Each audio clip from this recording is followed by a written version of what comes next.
তায়েফবাসী যখন রাসূলুল্লাহ সাল্লাল্লাহু আলাইহি সাল্লামকে তায়েফ থেকে বের করে দিয়েছেন এবং তাকে মারার জন্য খুঁজছিলেন, তখন রাসূলুল্লাহ সাল্লাল্লাহু আলাইহি ওয়াসাল্লাম এই জায়গাটাতে এসে বিশ্রাম নিয়েছেন। আর এই জায়গাটাকে এখনও ঠিক সেভাবে অক্ষতভাবে রেখে দেয়া হয়েছে। আজকে আমি এই পুরো জায়গাটা আপনাদের সাথে শেয়ার করব।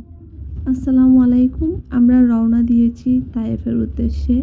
পাহাড়ে উঁচু নিচু রাস্তা পেরিয়ে আমরা যখন তায়েফের দিকে যাচ্ছিলাম, তখন বারবার মনে হচ্ছিল যে রাসূল সাল্লাল্লাহু আলাইহি ওয়াসাল্লাম বলেছিলেন তায়েফ ওনার প্রিয় শহর।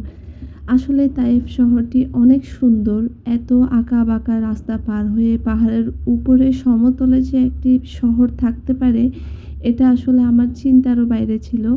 আমাদের গন্তব্য এখন সেই বাগানটি। তায়েফবাসী যখন রাসূলুল্লাহ সাল্লাল্লাহু আলাইহি ওয়াসাল্লামের দ্বীনের দাওয়াত গ্রহণ না করে উল্টো তাদেরকে তায়েফ থেকে বের করে দিচ্ছিল, মারার জন্য খুঁজছিল, তখন রাসূলুল্লাহ সাল্লাল্লাহু আলাইহি ওয়াসাল্লাম এসে এই বাগানটাতে অবস্থান নিয়েছিলেন। আর এই বাগানের একজন কর্মচারী এই বাগান থেকে ওনাকে আঙ্গুর ফল ছিঁড়ে খাইয়েছিলেন বলে আমার জানা আছে। তো আজকে আমরা চলে গিয়েছি সেই বাগানটা দেখতে।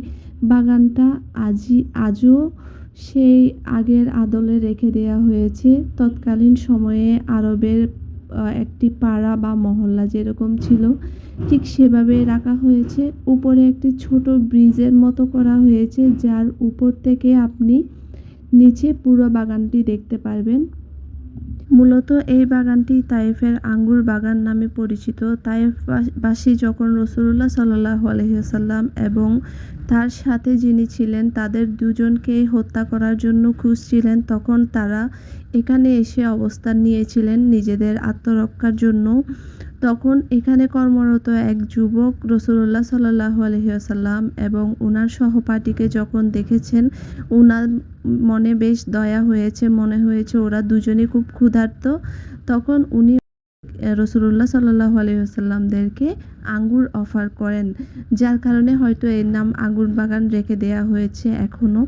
আমাদের পরবর্তী গন্তব্য ছিল আশ-শাফা পাহাড়।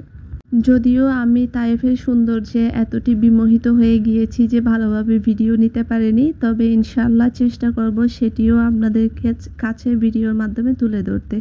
আজকে বিদায় নিচ্ছি। আল্লাহ হাফেজ। আসসালামু আলাইকুম।